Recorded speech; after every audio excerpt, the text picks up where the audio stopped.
नमस्कार। राजनीति विज्ञान के मूल आधार विषय के अंतर्गत अब हम विचारधाराओं के रूप में उदारवाद का अध्ययन लिबरलिज्म उदारवाद का अध्ययन करेंगे।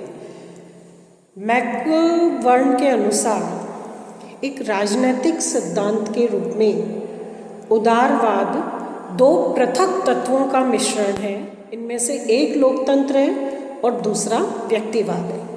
सामान्यतः हम ये देखते हैं कि जहाँ लोकतांत्रिक मूल्य हैं वहाँ व्यक्तिवाद जो है वो विशेष रूप में स्वीकृत नहीं होता, और व्यक्तिवाद और लोकतंत्र दोनों का मिश्रण जो है वो उदारवाद के रूप में माना जाता है।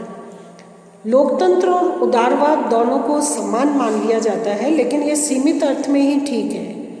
लोकतंत्र इसलिए क्योंकि लोकतंत्र बहुसंख्यक वर्ग की सत्ता में विश्वास करता है, और उदारवाद जो है वो सामाजिक और राजनीतिक क्षेत्र में बहुसंख्यक वर्ग की अपेक्षा अल्पसंख्यक वर्ग के हितों और उनके लाभ के लिए अधिक जागरूक होता है।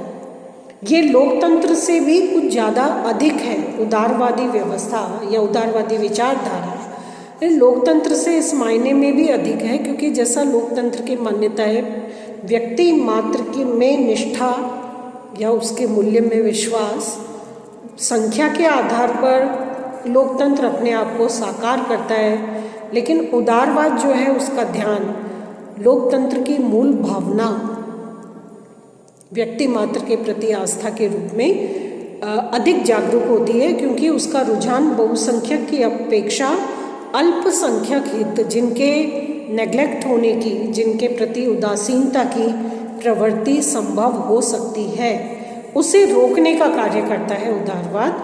तो उदारवाद अल्पसंख्यक वर्ग के हित की रक्षा के प्रति अधिक चेतन, अधिक जागरूक होता है। उदारवाद के अनुसार समस्त मानवीय व्यवस्था का केंद्र जो है वो व्यक्ति ही है। जो भी व्यवस्थाएं निर्णित की जाएं, जो भी निर्णय लिए जाएं, उन सब के मूल में व्यक्ति का हित ही प्रमुख होना चाहिए। राज्य, समाज और अन्य संस्थाएं इस व्यक्ति के कल्याण के लिए साधन मात्र हैं। लक्ष्य जो है वो या साध्य जो है वो व्यक्ति ही है या व्यक्ति का हित है, और समस्त राजनैतिक, आर्थिक, सामाजिक व्यवस्था का निर्धारण व्यक्ति को केंद्र मानकर ही किया जाना चाहिए। ये एक प्रकार का अटल विश्वास उदारवादी विचारधारा का माना जाता है। जॉन लॉक, मिल, हर्बर्ट स्पेंसर, टी.एच. ग्रीन, ये समस्त विचारक जो हैं वो उदारवादी विचारक के विचार की श्रेणी में माने जाते हैं।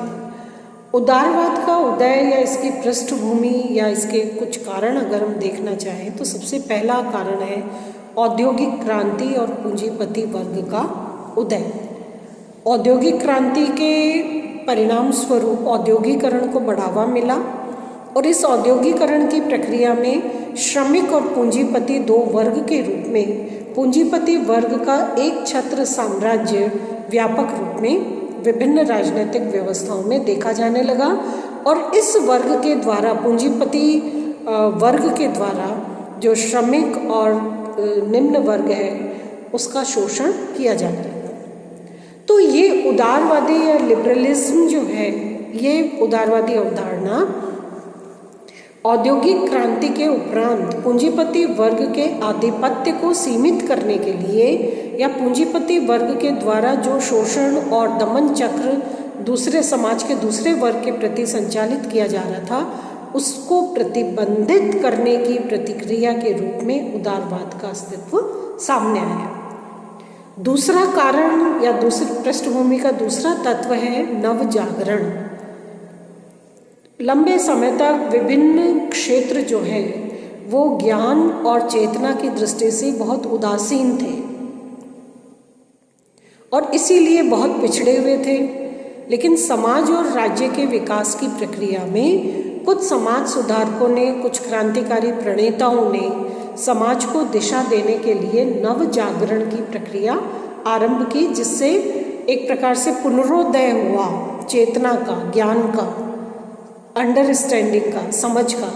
इसके आधार पर जो मानवीय मूल्य हैं उन्हें मजबूती प्राप्त हुई और उदारवादी विचारधारा अस्तित्व में आई। इसी प्रकार धर्म सुधार संबंधी विभिन्न आंदोलन चले। कुछ धर्म सुधारक थे जिन्होंने धर्म को मानवीय संदर्भ में बहुत अलग प्रकार से उदारवादी आधार पर अभिव्यक्ति दी, जिसमें लास्की का मानना भी यही है कि धर्म सुधार के सिद्धांत और सामाजिक परिणाम जो हैं वो व्यक्ति के लिए बहुत मुक्तिदायक सिद्ध हुए, क्योंकि धर्म के नाम पर एक आडंबर युक्त गिरफ्त है, उसमें व्यक्ति गिरफ्तार था, अपने आप को बंधा हुआ महसूस करता था, या जो धर्म का मुख्य मूल परिणाम है वो सामने नहीं आ रहा था। उसे परिभाषित करने का, धर्म को परिभाषित करने का अलग अलग व्यक्तियों ने अपने अपने अंदाज में उसको स्थापित करने का एक प्रकार से जिम्मा उठा रखा था। तो इससे धर्म का स्वरूप और धर्म की मान्यताएं, धर्म का जैसा जाल इस अवस्था में फैलाया गया था, वो एक प्रकार से व्यक्ति को बांधने वाला, उसकी प्रगति प्रोग्रेस को रोकने वाला सिद्ध हो रहा था। तो जैसे जैसे धर्म सुधार के कार्यक्रम और आंदोलन संचालित हुए, वैसे वैसे व्यक्ति जो है वो अधिक स्वतंत्र रूप में अपनी सक्रियता को समाज और राज्य में प्रतिपादित करने में समर्थ बना, और इसी के आधार पर उदारवाद जो है वो भी अभिव्यक्त हुआ। इसी प्रकार कुछ राजनीतिक व्यवस्थाओं में निरंकुशतावादी प्रवृत्ति और निरंकुशतावादी शासन व्यवस्था का अस्तित्व था, और ये निरंकुशतावादी शासन व्यवस्था जो किसी भी प्रकार की स्वतंत्रता, समानता और मूल्य नैतिकता के प्रति प्रतिबद्ध नहीं थी। इन निरंकुश अवधारणाओं के प्रति एक प्रतिक्रिया के रूप में भी उदारवाद का अस्तित्व आया। उदारवाद के जो मूल सिद्धांत हैं, मान्यताएं हैं, उनमें उदारवाद मानवीय विवेक में आस्था रखता है। प्रत्येक व्यक्ति विवेक का प्रयोग करने और विवेक को स्थापित करने में सक्षम है, इसलिए मानवीय विवेक के आधार पर व्यक्ति को अधिकाधिक स्वतंत्र और समान बनाने की चेष्टा उदारवादी करते हैं। इतिहास और परंपराएं जो कि मनुष्य को परंपरागत रूप में निरंकुशता की परिधि में बांधने वाली थी, उन सभी ऐतिहासिक परंपराओं का विरोध करना उदारवाद का एक लक्षण बन गया। मानवीय स्वतंत्रता, क्योंकि मानवीय विवेक में उदारवाद की आस्था है, इसलिए मानवीय स्वतंत्रता की धारणा में विश्वास करना, मानवीय अधिकारों की धारणा में विश्वास करना उदारवादी विचारधारा के अंतर्गत समाहित है। उदारवादी ये मानते हैं कि व्यक्ति जो है वो साध्य है, और इसके अतिरिक्त राज्य सहित जितने भी अन्य संगठन हैं, समाज हैं, वे सब साधन हैं। व्यक्ति के कल्याण के लिए, व्यक्ति के विकास के लिए साधन है। समाज और राज्य जो है वो कोई प्राकृतिक संगठन नहीं है। समाज और राज्य उदारवाद के अनुसार कृत्रिम संगठन है, और इनका निर्माण मनुष्य के कल्याण के लिए, हित की पूर्ति के लिए उद्देश्यपूर्ण आधार पर किया गया है। व्यक्ति के प्राकृतिक अधिकारों की धारणा में उदारवाद विश्वास करता है, और उसकी मान्यता है कि प्रकृति प्रदत्त जो मौलिक अधिकार हैं उनको सुरक्षित रखना और उनकी पूर्ति और प्राप्ति को संभव बनाना ही राज्य और समाज का प्रमुख कार्य होना चाहिए। धर्म के संबंध में उदारवाद जो है वो धर्म या पंथ निरपेक्ष प्रकार के राज्य का आदर्श रखते हैं, क्योंकि ये धर्म सभी व्यक्तियों की अपनी निष्ठा और विश्वास की बात हो सकती है। इसलिए संस्थाओं को धर्म के क्षेत्र में, व्यक्तियों को धर्म के क्षेत्र में अधिकाधिक तटस्थ रहने का समर्थन उदारवाद करता है। इसी प्रकार उदारवाद जो शासकीय स्वेच्छाचारिता है, निरंकुशता है, शक्ति के अनावश्यक अतिवादी प्रयोग की जो संभावना है उसको प्रतिबंधित करने, उसका विरोध करने का समर्थन करता है। उदारवाद कानून के शासन और सर्वोच्चता का प्रतिपादन करता है। कोई व्यक्ति सर्वोच्च नहीं है, कोई संस्था सर्वोच्च नहीं है, बल्कि कानून और उसका शासन जो है वो सर्वोच्च है, जो सभी के लिए समान रूप में क्रियान्वित होता है, लागू होता है, किसी व्यक्ति, राजा, शासक, सरकार या इकाई या संगठन का शासन नहीं। सर्वोच्चता सदैव विधि के शासन की, जो समान रूप से संपूर्ण क्षेत्र पर सभी व्यक्तियों पर एक तरह से लागू होती है। इसी प्रकार उदारवाद जो है वो लोकतांत्रिक पद्धति का समर्थन करता है, निरंकुशतावादी या अधिनायकवादी प्रवृत्ति का नहीं, बल्कि लोकतांत्रिक पद्धति का। और लोकतंत्र का, जैसा हमने पूर्व में एक वार्ता के संदर्भ में अध्ययन किया था और उसमें हमने व्यापक रूप में ये देखा था कि लोकतंत्र सिर्फ एक राजनीतिक व्यवस्था और राजनीतिक निर्णय नहीं है, ये एक कंप्लीट जीवन दर्शन है, एक संपूर्ण जीवन दर्शन है। तो एक व्यक्ति के व्यक्तित्व से संबंधित जितने पॉसिबल पहलू हो सकते हैं, उन सभी पहलुओं पर लोकतंत्र किसी न किसी रूप में कार्य और विश्वास करता है। तो लोकतांत्रिक पद्धति का संपूर्ण रूप में समर्थन उदारवादी करते हैं। और साथ ही साथ उदारवाद जो है वो किसी देश विशेष के, व्यवस्था विशेष के संदर्भ तक अपने आप को सीमित नहीं रखता, बल्कि विश्व शांति और अंतर्राष्ट्रीयता के आधार पर लोकतंत्र को स्थापित करने का मानवीय चेतना और मानवीय विवेक के रूप में उसे अधिक मानवीय प्रकार की विचारधारा के रूप में स्थापित करने का प्रयास करता है। तो कोई परिधि क्षेत्र की उदारवाद के लिए निश्चित नहीं है। उदारवाद विश्व शांति और अंतर्राष्ट्रीयता की नीति में विश्वास करता है।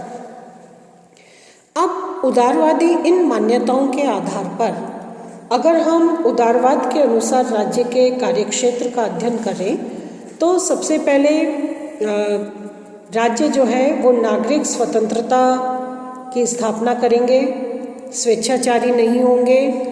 इन राज्यों में जो उदारवाद के आधार पर कार्य कर रहे हैं, नागरिक स्वतंत्रता विधीय सर्वोच्चता के रूप में, कानूनी सर्वोच्चता विधि के शासन के रूप में अभिव्यक्त होगी।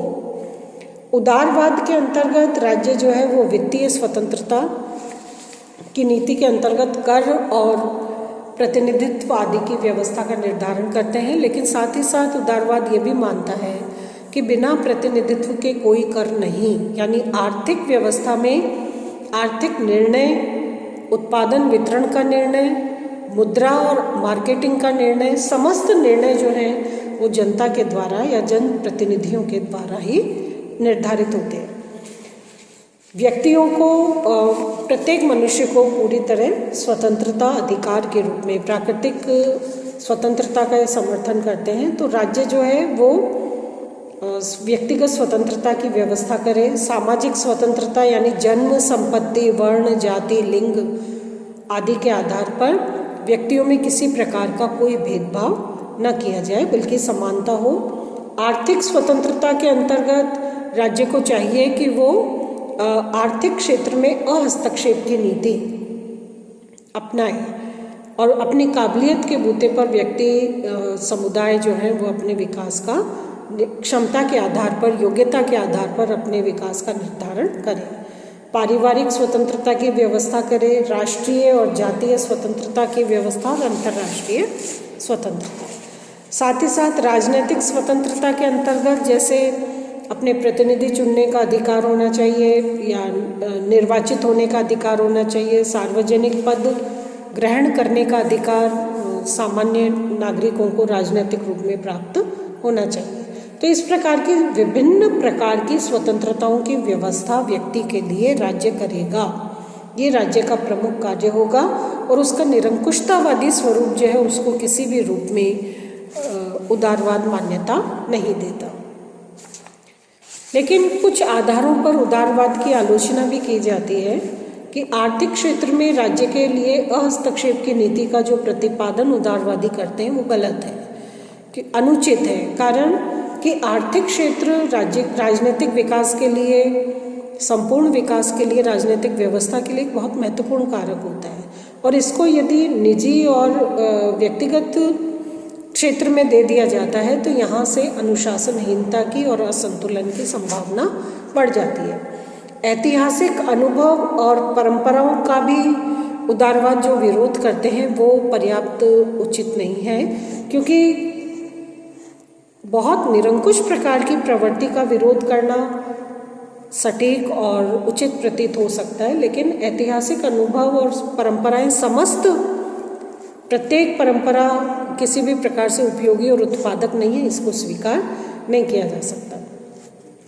फिर उदारवादी ये भी मानते हैं कि राज्य और समाज जो है वो एक कृत्रिम संस्था है, जबकि वास्तविकता इस अर्थ में ये मानी जाती है कि राज्य जो है, राज्य एक प्राकृतिक संस्था है, ये शाश्वत संस्था के रूप में स्थापित है। इसलिए ये कहना कि और क्रमशः विकास का परिणाम जो है वो राज्य के वर्तमान रूप के में अभिव्यक्त होता है। इसलिए ये कहना कि राज्य जो है वो एक कृत्रिम संस्था है, इसे सिर्फ मनुष्य के लिए बनाया गया है, इसको भी आलोचक विशेष रूप से स्वीकार्य नहीं मानते।